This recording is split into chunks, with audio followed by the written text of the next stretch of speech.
Assalamualaikum warahmatullahi wabarakatuh. Kembali lagi dengan saya Muhammad Hauzan. Pada kali ini saya akan membahas tentang Lab 41, yaitu static NAT. Sebelum itu, saya akan menjelaskan terlebih dahulu, apa sih NAT itu? Nah, NAT adalah suatu metode untuk menghubungkan lebih dari satu komputer ke jaringan internet dengan menggunakan satu alamat IP. Biasanya menggunakan IP publik sebagai penghubungnya. Nah, dengan begitu, NAT itu berguna untuk koneksi ke internet.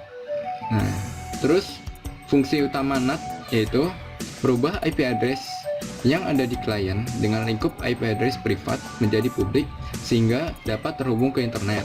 Kemudian, NAT juga dibagi menjadi dua, yaitu ada static NAT, yaitu kita masukinnya secara manual, dan ada juga yang namanya dynamic NAT, yaitu masukin secara otomatis. Nah, pada lab 41 ini kita akan membahas static NAT terlebih dahulu. Kemudian kita lanjut aja ke konfigurasi lab 41, yaitu static NAT. Nah, static NAT itu apa sih? Nah, static NAT adalah suatu cara untuk mengoneksikan IP privat ke internet melalui IP publik dengan cara melewati satu IP publik yang tetap. Jadi dia melewatinya hanya dengan satu IP publik yang benar-benar tetap dia gunakan.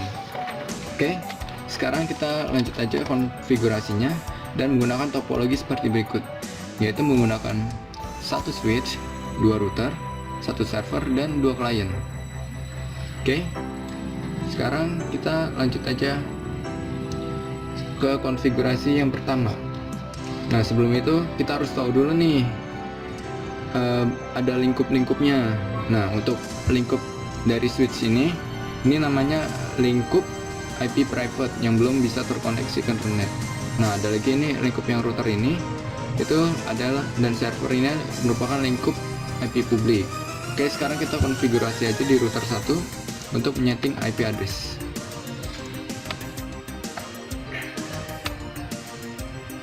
Lakukannya seperti biasa. Ini saya besarin dulu biar enak. Oke. Dino enable configure terminal. Kemudian saya lupa belum ganti hostnya, ganti dulu hostname DR1. Kemudian masuk ke interface-nya, interface di 0/0. IP address-nya 192. Saya IP address-nya di sini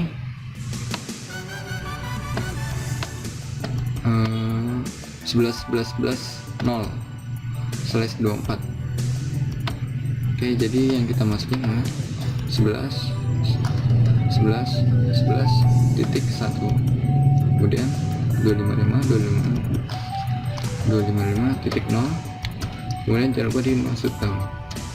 Oke, kemudian satu lagi INT gigabit 0/1, berarti ini IP address-nya 192.168.1.1, kemudian subnet mask-nya, dan jangan lupa di no shutdown. Oke, sekarang router yang dua juga yang terhubung ke server kita konfigurasi juga sama seperti router 1. Ini dibesarin dulu aja biar enak.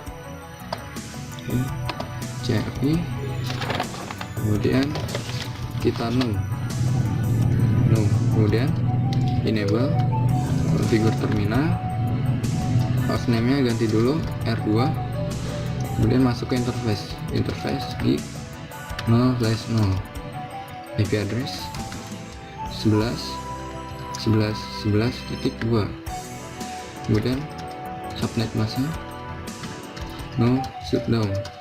Oke, satu lagi NT gig 0/1, IP address-nya 12.12.12.1, 255.255.255.0, no shutdown. Kebesaran, no shutdown. Exit. Oke, setelah itu kita setting IP klien sesuai dengan IP address yang diinginkan. Nah, saya akan menggunakan IP address berikut ini. Untuk PC1 IP address-nya 192.168.1.2. Kemudian subnet masknya udah benar, jangan lupa gateway-nya 1.1.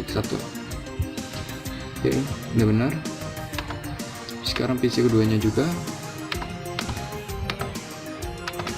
192.168.1.3. Subnet masih udah benar.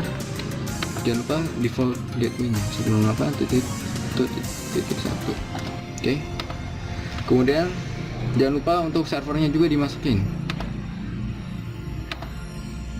Desktop IP-nya 12.12.2.24.0.0. Kemudian gateway-nya 12.12.12.1. Oke, udah selesai. Sekarang kita coba ping dulu dari klien ke server. Apakah bisa? Salah. Command from ping 12.12.12.2. Ternyata nggak bisa. Kenapa? Karena kita belum melakukan konfigurasi NAT-nya, jadi belum bisa terhubung. Oke, sekarang kita konfigurasi dulu NAT-nya. Yang pertama, kita di router 1 terlebih dahulu. Nah, langkah 1 itu lakukan konfigurasi static routing, namun bentuknya adalah default route. Dengan cara destination-nya kita kosongin. Nah, ini jadi kayak gini nih. Kita lihat IP route, destination-nya kita kosongin. Ini IP-nya kita kosongin 0000. Kemudian netmasknya juga 000, dan baru gateway-nya tidak dikosongin, yaitu 11.11.11.2 karena yang menuju ke router satunya. Kemudian enter. Terus sekarang kita lihat, bisa dicek dengan do show IP route. Sip, ini udah ada di sini. Nah, ternyata ada tanda bintang di S-nya, di statiknya, karena statusnya adalah static route tapi default gateway. Nah, ini kita bisa lihat di sini, di sini nih. Nah, ini dia, candidate default. Jadi yang mengartikan itu adalah static route yang default. Oke, udah benar. Terus selanjutnya kita masukin NAT-nya dengan cara manual karena kita menggunakan static NAT. Caranya kita harus tahu dulu IP address yang akan berubah menjadi IP publik. Misalnya saya akan gunakan PC1 dan akan dirubah ke IP address yang ada di router pada interface gigabit Ethernet 0/0, yaitu seperti berikut ini. Jadi untuk masukinnya pakai IP NAT inside, terus source-nya source static, kemudian masukkan IP kliennya 192.168.1.2. jadi IP ini yang akan dirubah. Kemudian kita masukkan juga IP yang akan dituju 1.11.11.11.1, kemudian enter. Nah, setelah itu kita harus mendefinisikan setiap interface yang ada yang akan menjadi inside dan outside. Jadi kita harus membedakan mana interface yang akan menjadi inside dan outside. Jadi maksud inside itu adalah interface yang terhubung langsung dengan klien. Nah, sedangkan outside itu interface yang terhubung dengan internet. Nah, contohnya seperti ini. IP NAT inside source static 192.168.1.2 karena ini dari klien. Oke, sekarang kita masukkan terlebih dahulu. Untuk yang inside, interface-nya itu adalah interface gigabit 0/1. Jadi kita masukin dulu int gig 0/1. Setelah itu masukkan komennya IP NAT inside. Oke, udah selesai. Exit. Kemudian satunya lagi yang outside, int gig 0/0 IP NAT outside, exit. Oke, setelah sudah, mari kita coba lakukan ping dari PC 1 server. Apakah bisa? Kita coba. Kita tunggu terlebih dahulu apakah ada RTO atau enggak. Nah, baru RTO 1.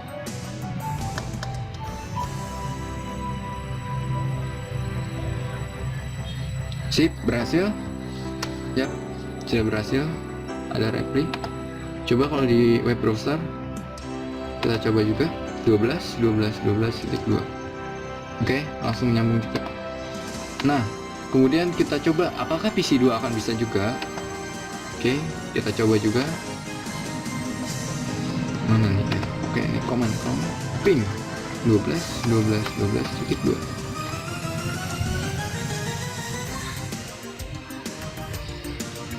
Request timeout 1 2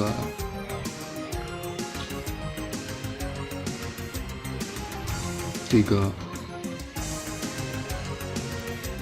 dan ternyata tidak bisa. Kenapa tidak bisa? Karena yang kita masukin NAT-nya itu cuman satu klien doang, yaitu yang PC 1. Jadi otomatis dia belum terdaftar dan tidak bisa melakukan routing gitu, kayak terhubung ke internet. Jadi kita nggak bisa. Nah, terus gimana sih untuk melihat hasil konfigurasi NAT? Nah, caranya gini, kita bisa gunakan command show NAT statistik.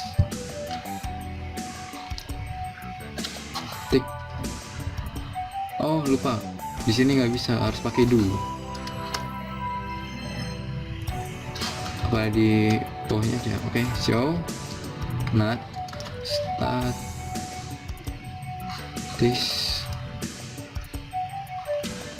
Kenapa tidak bisa?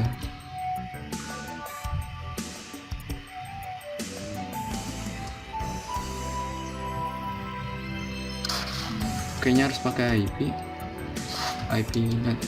Nah, ternyata lupa, belum pakai IP NAT-nya. Jadi harus pakai IP NAT-nya ya. Jadi show IP NAT statistik ini dia. Nah, itu dia. Nah, di sini kita bisa ngelihat ini ada translation-nya atau yang dirubah. 1 static, 2 dynamic, 2 extended. Kemudian untuk outside interface-nya udah benar, gigabit Ethernet 0/0.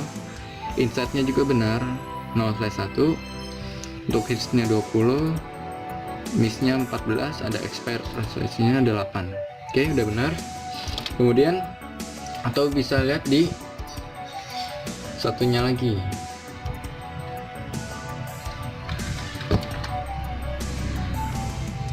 yaitu pakai show IP NAT translation.